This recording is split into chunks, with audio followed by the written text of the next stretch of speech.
Hello my friends and welcome to the Electric Viking. Fantastic to see you.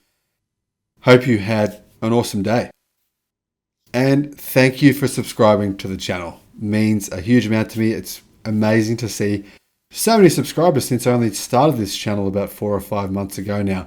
Now, China's EV push into Europe is sparking price competition.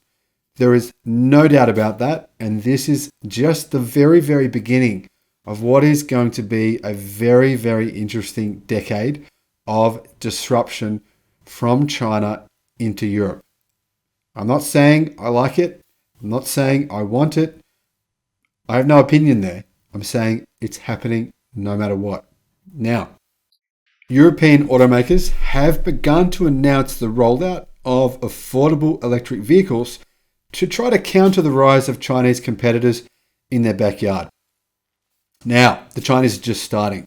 99% of BYD's passenger car sales this year have been in China. And guess what?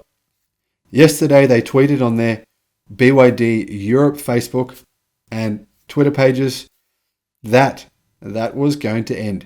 They are planning on going global. A week ago they advertised for sales consultants to sell passenger cars in the United States. They've also announced they're going to Europe. They've announced they're going global. BYD is not the only company. There are others.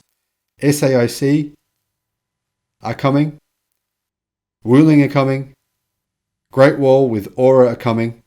And there's a number of others as well, including NIO and XPeng.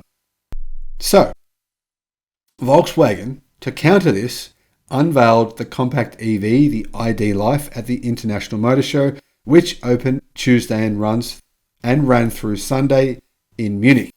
The model apparently will go on sale in 2025 for $23,700 US. 2025 for 20,000 euros.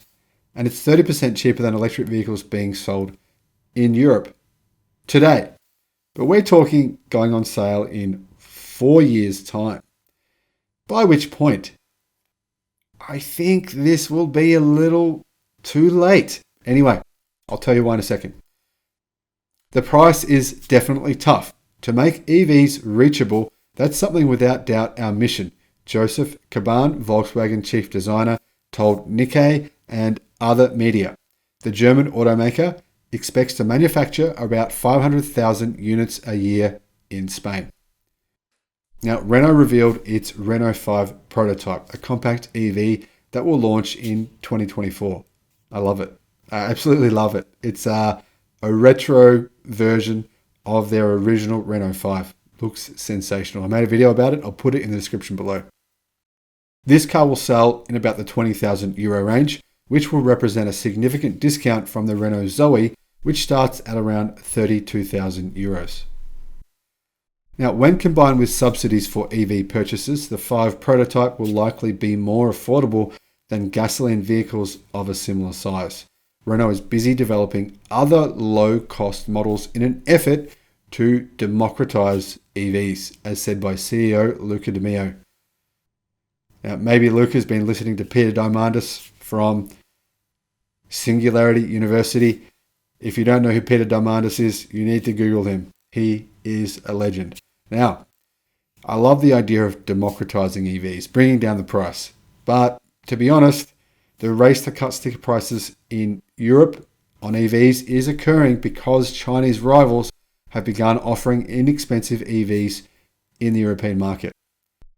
Now, Great Wall Motors announced at the International Motor Show that it will start selling its Aura EVs in Europe by the end of the year.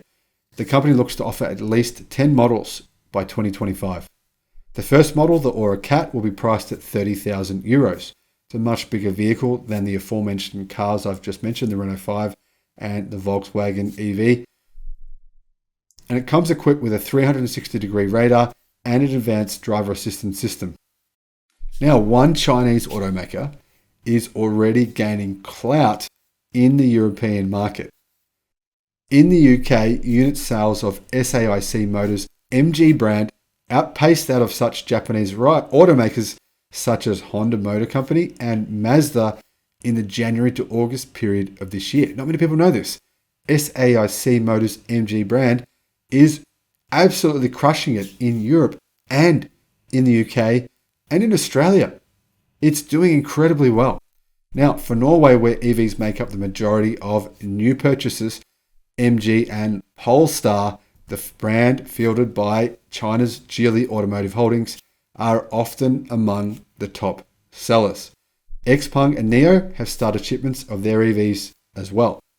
SAIC GM Wuling Automobile, the joint venture behind the $4,500 Hongwan Mini EV, has introduced the low-priced auto to Lithuania, and it's soon coming to other countries in Europe. Now, the thing about the Hongwan Mini EV is people had sort of written it off in the past as being a quadricycle. It looks like a car, but it's actually technically a quadricycle. But the version they're taking to Europe is actually technically a car. It has the required safety modifications to make it a car.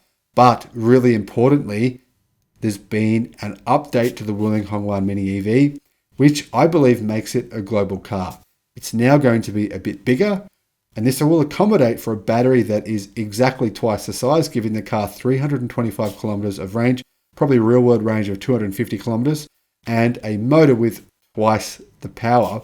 And it's only going to cost around, well, in China, $5,000 after subsidies.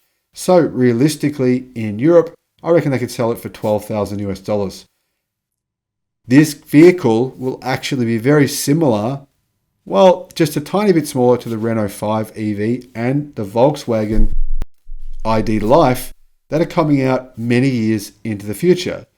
So the question I pose here is it too late for Volkswagen and Renault to introduce these vehicles at these prices? Will Chinese automakers be able to completely disrupt them by selling vehicles at half the price with similar range? That's a very compelling offer. If you're in the market to buy a budget car, a budget EV, would you be willing to pay double for a European version? I know some will, but I know a lot won't. And the thing is, will you be willing to wait 3 years for these cars when you might be able to buy the Chinese version next year? Now, Chinese automakers are looking to replicate the success their Japanese and South Korean counterparts achieved in penetrating and disrupting Western markets using lower prices and better mileage. Now, obviously, the pushback by these European rivals will intensify the price competition, leading, in my view, to price wars and probably protectionist policies in Europe as they realize their industries are being utterly disrupted by these Chinese companies. I mean, let's have a look at the competition here in China. It's intense right now in China. 300,000, in fact, 320,000 new energy vehicles were built and sold in China in the month of August alone. That's more than double 12 months previously. And that's in a car industry in China that has shrunk by 20%. Now, you can buy EVs in China for less than half the price you can buy them in Europe. And it won't be long before those vehicles are on sale in Europe and many other countries around the world at prices that are going to be maybe too good to pass up for many customers. Thanks for watching the video. I look forward to seeing you on the next one. Bye-bye.